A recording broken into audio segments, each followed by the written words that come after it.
Hello everyone. Welcome back to Everyday English with Miss Love YouTube channel. අද අපි සාකච්ඡා කරන්න යන්නේ ඉතාමත්ම වටිනා ව්‍යාකරණ පාඩමක්. අද අපි කතා කරන්නේ present perfect continuous tense එක හරියට පාවිච්චි කරන්නේ කොහොමද කියන කාරණාව. ඉතින් spoken English වලදී written English වලදී ඉතාම වැදගත් වන සමහරු හිතනවා මේක ටිකක් සංකීර්ණයි කියලා. හැබැයි මේක එච්චරම සංකීර්ණ නැහැ. අද පාඩමෙන් ඒ තියෙන ඔක්කොම පැටලෙලි සහගත තැන් ටික විසඳගමු. වීඩියෝ එකට යන්න කලින් ඔයා තාමත් අපිව subscribe කරලා නැත්නම් මේ දැන්මම subscribe කරන්න, වීඩියෝ එකට like කරන්න, ඔයාගේ යාළුවන්ටත් බලන්න මේ වීඩියෝස් share කරන්න. present perfect continuous tense. මේ tense එක මේ ආකෘතිය අපි පාවිච්චි කරන්නේ මෙන්න මේ විදිහේ ක්‍රියා සඳහා. අතීතයේ යම් ස්ථානයකදී අතීතයේ යම් මොහොතක ආරම්භ වූ සහ නැවත නැවතත් සිදුවෙමින් වර්තමානීය දක්වා පැමිණෙනු වර්තමානයේ දී තවමත් සිදුවෙන එහෙම නැත්නම් වර්තමානයේට ඉතාම ආසන්න කාලයකදී නැවතුණු ක්‍රියා. ඔන්න ඕක පොඩ්ඩක් කිව්වහම සංකීර්ණයි වගේ හිතෙන්න පුළුවන්. නමුත් අපි උදාහරණත් එක්ක මේක හරියටම තේරුම් ගමු. කොහොමද හරියට මේ tense එක වර්ණගන්නේ? මුලින්ම subject එක භාවිතා කරනවා. ක්‍රියාව කරන පුද්ගලයාව මුලින්ම අපි දානවා. දෙවනියට singular නම් අපි has පදයේද, plural නම් බහුවචන නම් have යන පදයක් යොදා ගන්නවා. මේ දෙකටම has භාවිතා කළත් have භාවිතා කළත් ඔබ been කියන පදය අනිවාර්යයෙන්ම භාවිතා කළ යුතුයි. ක්‍රියාපදයේ ing ස්වරූපය භාවිතා කර object කොටස, කර්ම කොටස එකතු කරන්න. පළමු වන උදාහරණය. We have been living here for 10 years. අපි අවුරුදු 10ක් තිස්සේ මෙහි ජීවත් වෙමින් ඉඳලා තියෙනවා. ඒ කියන්නේ 2025ට අවුරුදු 10ක් පිරෙනවා කියන අදහස. ඉතින් අතීතයේ යම් ස්ථානයක එම ක්‍රියාව ආරම්භ වුණා, කාලයත් සමග නිරන්තරයෙන් මෙම ක්‍රියාව සිදු වුණා, වර්තමානයේදීත් එය සිදු වෙමින් තියෙනවා. We have been living here for 10 years. දෙවන උදාහරණය. My eyes are tired. I have been reading overnight. මගේ ඇස් වෙහෙසටපත් වෙලා මම රාත්‍රිය පුරාම කියමින් ඉඳලා තියෙනවා. මම මුළු රාත්‍රිය පුරාම එක දිගට repeatedly පුනරාවර්තීව එම ක්‍රියාවේ නිරත වෙමින් ඉඳලා තියෙනවා. මගේ ඇස් වෙහෙසටපත් වීමට හේතුව දිගින් දිගටම එම ක්‍රියාවේ නිරත වීම නිසා. තුන්වන උදාහරණය. She has been calling him repeatedly, but he won't answer.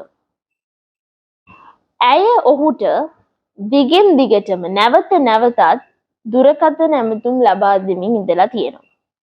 නමුත් ඔහු එයට පිළිතුරු දෙන්නේ නැහැ. ඉතින් අතීතයේ ආරම්භ වුණා, නැවත නැවතත් සිදුවෙමින් වර්තමානීය දක්වාම සිදුවන ක්‍රියා කිහිපයක් තමයි අපි බැලුවේ.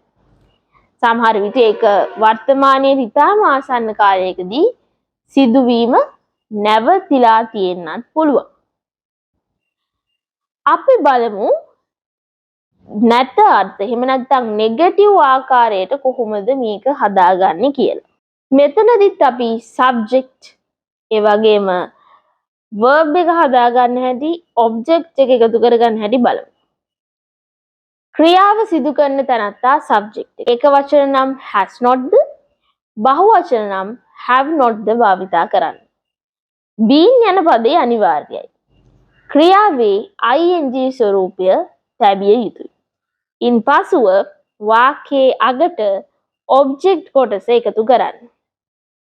He hasn't been sleeping since Monday.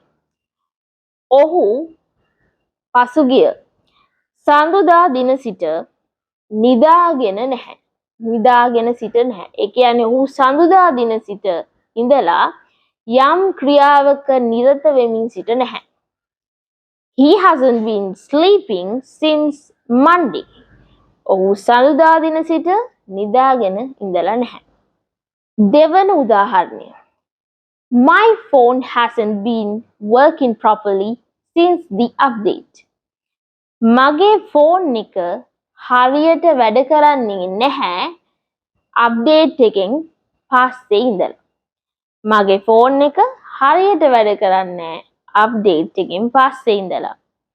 හරි.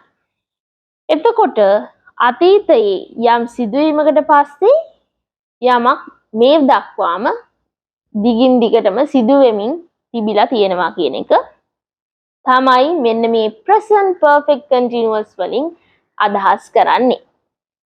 තුන්වන උදාහරණය. They haven't been practicing enough, so they lost the game. ඔවුන් නිසි පරිදි ප්‍රමාණවත් තරම් පුහුණු වීම කර සිට නොමැත. ඒ නිසා තමයි ඔවුන් ගේම් එක පෙරදුනේ. මේ තරගය පෙරදුනේ. ප්‍රමාණවත් තරම් පුහුණු වීම කර නොසිටියා. හරි.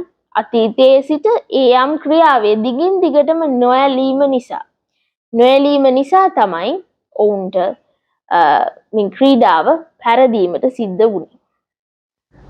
ඉතින් ඔයා තාමත් අපිව subscribe කරලා නැත්නම් අනිවාර්යයෙන්ම subscribe කරන්න. අපි විසින් පවත්වන නොමිලේ පාඩම් මාලා සහ සියලු දැනුවත් කිරීම් ලබා ගන්න පහළ comment section එකේ තියෙන WhatsApp group එකට සම්බන්ධ වෙන්න. present perfect continuous භාවිතා කරලා ප්‍රශ්න හදන්නේ කොහොමද? ඇත්තටම ප්‍රශ්න ප්‍රායෝගික භාවිතයේ තියෙනවද? පොඩ්ඩක් කල්පනා කරලා බලන්න. මේක ගොඩක් කලාවට කෙනෙක්ගේ පුරුදු සම්බන්ධව කතා කරන්න අපිට යොදා ගන්න පුළුවන්. කෙනෙක් කාලයක් තිස්සේ කරමින් යන දේවල්නේ අපි පුරුදු කියලා කියන්නේ. ඉතින් මෙන්න මේ ස්ට්‍රක්චර් එකකින් අපිට පුළුවන් කෙනෙක්ගේ පුරුදු ගැන උනත් අහන්න. අපි මේකින් ප්‍රශ්න හදන්නේ කොහොමද කියලා බලමු. පළවෙනි ප්‍රශ්නය. Has it been raining all day? Has it been raining all day? මුළු දවසම වහිමින් තිබුණාද? මුළු දවසම වහිමින් තිබුණාද? Has it been raining all day? Has it been raining all day? දෙවන උදාහරණය. What have you been doing all day? මුළු දවසම ඔයා මොකද කර කර හිටියේ? මුළු දවසම ඔයා මොකද කර කර හිටියේ? What have you been doing all day? තුන්වැනි උදාහරණය. Have you been waiting long? Have you been waiting long? ඔයා හුඟ වෙලාවක් තිස්සේ බලන් හිටියද? මං එනකම් කවුරු හරි එනකම්. ඔයා ගොඩ වෙලාවක් තිස්සේ බලන් හිටියද? හරි. ඉතින් අද දවසේ පාඩමෙන් ඔයා වටින දේවල් ගොඩක් ඉගෙන ගත්තා. ඉතින් අද ඉගෙන ගත්ත පාඩම ඇසුරින් වාක්‍ය හදන්න, ප්‍රශ්න හදන්න, ඒවා comment section එකට add කරන්න අමතක කරන්න එපා. ඒවා හැම එකක්ම මම බලනවා. See you next time. Have a wonderful day.